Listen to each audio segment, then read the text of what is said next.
I'm Rob Licuria, Senior Editor at Gold Derby, here with Genevieve O'Reilly. Genevieve, you portray Mon Mothma in various iterations of the Star Wars saga, and I always wonder with actors who play really iconic characters like this, do you inevitably end up taking on a ownership over the character, and you really kind of defend her at all costs, and you kind of feel personally for her as well? Like, how does that work in the grand scheme of things? Well, I think you do feel a little bit, you're a little bit like a tenant, I think. I'm here for a bit and she's mine for this moment in time and this version of her, and I get to paint the walls and put up the paintings that I invest in. And so she is a joy of a woman to not only to play, but particularly with Andor, to really get to know, to get to discover her as a woman in ways that were a surprise to me. And so the fact that, like you pointed out, I have had the great fortune of playing her with different creators at the helm, means that I've got to know slightly different moments of her, or I've got to turn the prism within her. And so yes, I feel very attached to her at the moment. That's good. I feel really attached to her too, and I think a lot of fans do as well. I don't actually know why, but I remember when I first saw you play her in Rogue One. This is going to sound really kind of daggy, but it kind of took my breath away, because the Caroline Forbes version of her in Return of the Jedi, she's on it for literally a blink of an eye, and yet she made such an impact with us as fans. And then you get to take her over as a character. And I mean, the resemblance is there, but you just really imbue her with the same spirit. And I just wonder, I'm sure you've gone over this before, but did you study that 28 seconds or whatever it was like over and over again? Like, don't you wish you had more footage to be able to kind of take on? Well, you're completely right. And I always like to pay respect to Caroline, because she originated this character with George Lucas, and she did so much in such a little time. She invested that woman with a sense of history that you don't really know how you know it, but you know what she brings to that meeting. She brings such a weight, such a poise, and yet such heart in that very little period of time. I've got so much to say. I first played Mon Mothma when back in 2004, I think it was, in Sydney, Australia, when George Lucas was directing Revenge of the Sith. And I was very little, I was straight out of drama school, and I studied that footage, that film of the scene with Caroline in it for a long time. It was really important to me that I could feel her voice, that I worked on her, like her syntax, and I was really passionate about it. I remember working with Natalie Portman, and I got to sit next to Christopher Lee in the makeup chair. Wow. It was the most extraordinary baptism for me as an actor. And then those scenes didn't make that film, I'm sure for many reasons, and it was obviously right. But that meant that when I came back to play her in Rogue One, and this happens, I think, a lot with actors and characters, is that they kind of, because you've lived in them, they kind of live with you a little bit. They're kind of in your cellular memory. And so I remember reaching for Caroline's piece and watching it again, and straight away knowing, oh, okay, I know this. I don't have to do that this time. And it was really important to me that I got to step in. I think I was, much older. I was more confident as an actor, but that I got to step in, holding that knowledge, but get to step in with my little Mon Mothma at that time. Wow, that's so cool. I want to talk a bit more about season 1 because she's in a different kind of part of her life, her journey, and so you can kind of put your own spin on things and take her in a slightly different direction. She's the future leader of the rebellion, we know that, but at this point in time, she's a beleaguered politician in a loveless marriage, and she's surreptitiously moving money around to help the rebellion. That's a really compelling start to the character. But so what other inspiration do you draw on? Do you draw on kind of like real life people or anything from your own experience to kind of understand what she's going through? Well, I haven't personally funded any rebellions, Thankfully. except, I'm sure minor ones, but I certainly looked at female politicians, modern female politicians in particular, whose voices might be isolated or who might have a lonely voice against a wall, a wall of either of opposition, really. Yeah. And there were many different women from different, in fact, from different parts of the political spectrum from all around the world. But I think also what Tony did brilliantly with Andor was reach not just for the politician, but also for the woman who has to navigate not just like what you said, insider dealings and trying to spies within her own work network, but essentially they reveal that she's married to Empire. That was such a surprise to me, and I feel like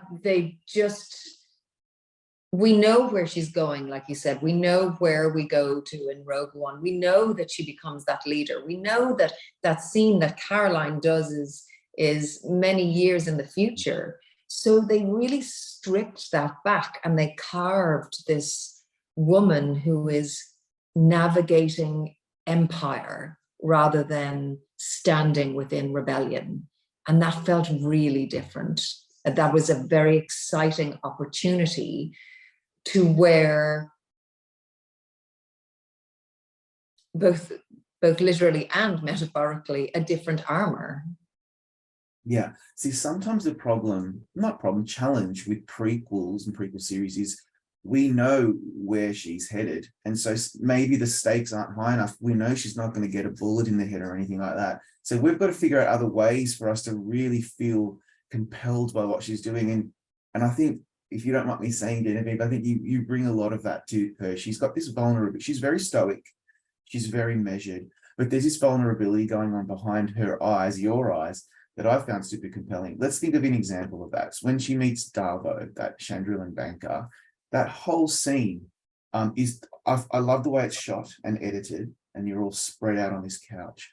And she's very much in control of that discussion until that moment you can see the penny drop. Can you talk me through that scene and how long it took for you all to get that right? Because it is absolutely one of the highlights. Oh, thank you for saying that. Thank you for loving it and for seeing the work, because it meant a lot to us, that scene. I felt like the whole season was leading to that scene because you had to understand what her sacrifice would be. The whole piece really leans into that there are many different faces of rebellion and that each of them come with a massive sacrifice. And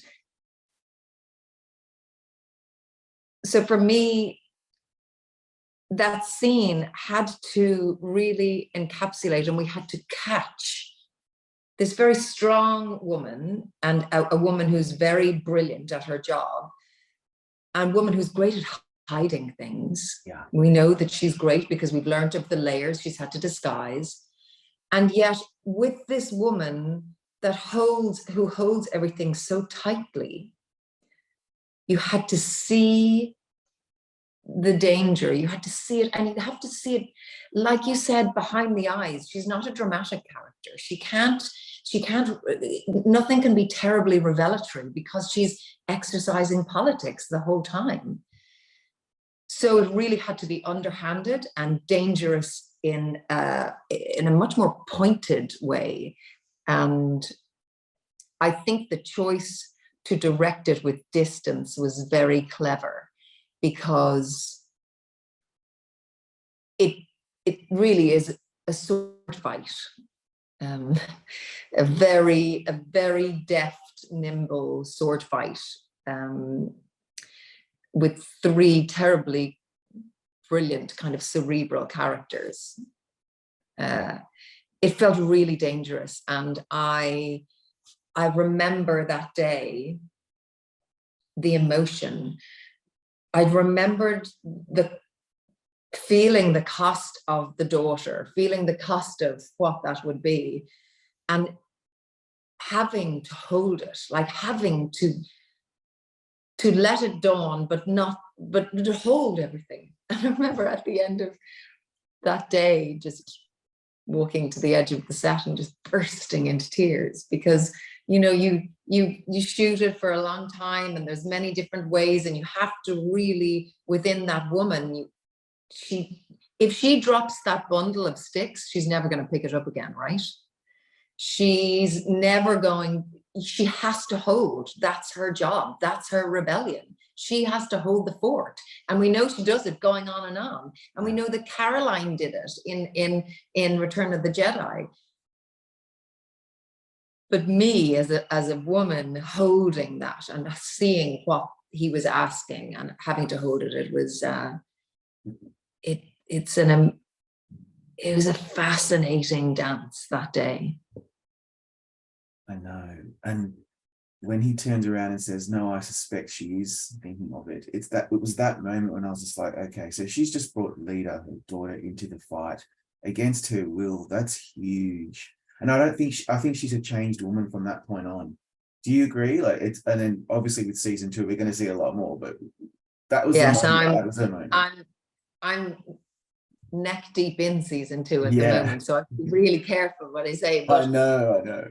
There's something that we learn about Lita, which I like, which he wrote, is that Lita is also very strong-willed. She has her own motivations, her own desire and drive. And I think there was a scene, I can't remember which episode it was in, maybe it's later actually, when you see that Lita is leaning into an orthodoxy that Mon is uncomfortable with. And you see that Lita is choosing an orthodox route. And so I remember thinking that day, does Lita is that exactly what she wants? And Tony does that really well within the writing. I think that knife edge of, and like when we did that, the other thing in that last episode, I think when we walked together to meet the Sculdens and meet the other child, Lita had such a confidence to her. You could see that in her innocence, there was a choice, and yet she has no idea what Mon has done. No, she can't. No. And also I think what is beautifully complicated about Mon Mothma is the idea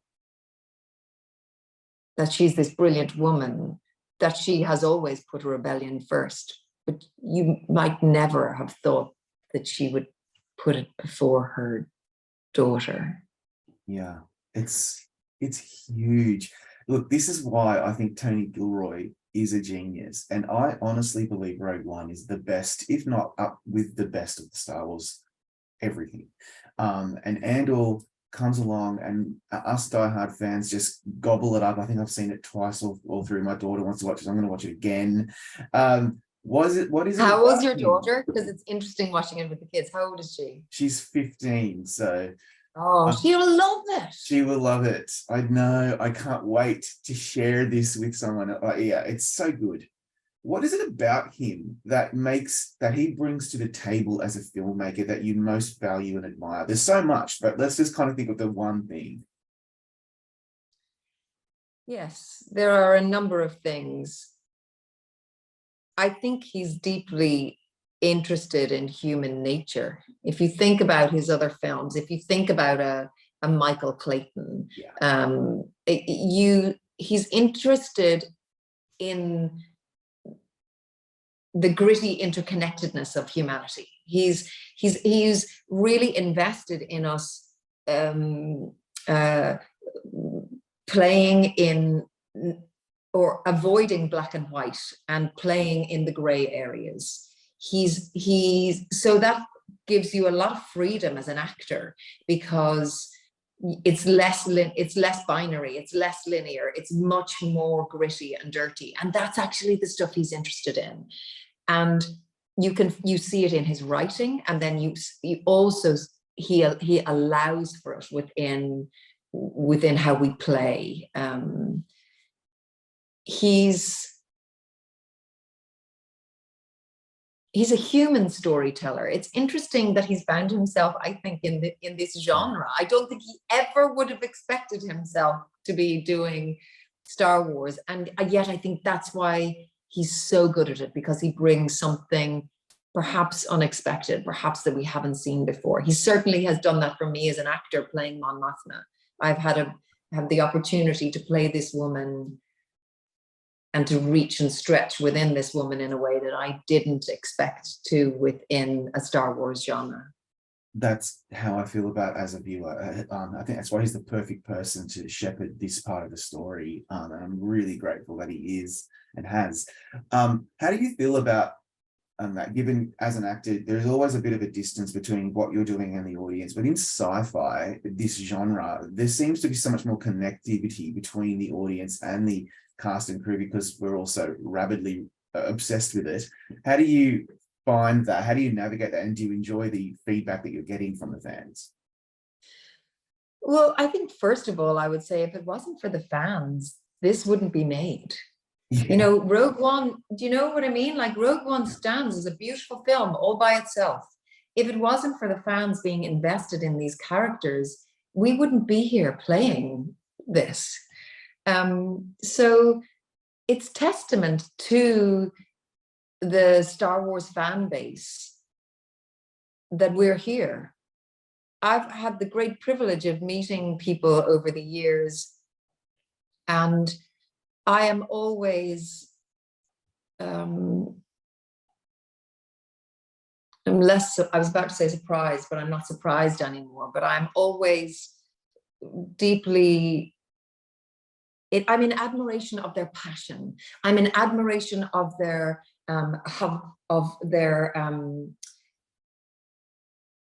investment, their drive, how they question things, what they're interested in, how they know more about the character than I do. They will tell me a million things, and I love that. And also they're I don't know, they're just passionate. They're passionate people, and they're passionate about these stories. And there was maybe a few of us were worried if they would get behind Andor, because it does feel slightly different, and it is slightly out of the kind of aesthetic canon, if you will. It feels a little bit different. It definitely feels dirtier and grimier, and yet people have embraced it and they've gotten into it. They're so good to do that. I have nothing but gratitude for a mass of fans who are interested in this story and who are interested in the story we're telling. It's great. Yeah, it's a real gift, because ambivalence would have been horrible. I will always prefer to hear like negative, constructive feedback, as opposed to them just thinking, oh, we don't really care about this. It's a nothing after all that work. So it's really great that you've done that. Now, look, I was just trying to think of a really semi-intelligent way to kind of get you to tell me secrets about season 2. I don't think you're going to do that. So all I can ask is, how's it going? Are we going to be blown away? You're going to say yes, but I have a feeling that you're going to really mean it. I think there's stuff out there that you already know, which is that this is it, this is it, and that we're jumping a year every 3 episodes to land in Rogue One. So what's deeply exciting about this way of storytelling is that Andor started kind of slowly. It was like this, it kind of was a bit like it started with that indigenous story, and it really allowed for this space of storytelling, and then it kind of wove, and you have this chorus of characters, and you really got to know them and to learn them, and then season 2 comes along, and we are on this massive story juggernaut, and it drives, and so it's very exciting because you know because you're a fan kind of where this goes. There's a lot to cover. So I think storytelling wise, people are gonna really lick it up. They're gonna love it. Oh, I can't wait.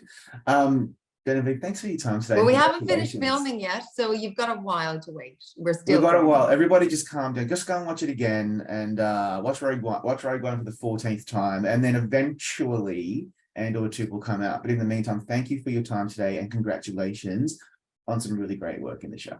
Oh, thank you very much, and thank you for being so having your eye out for the details. It's lovely to talk to someone who's seen that, so I really appreciate it.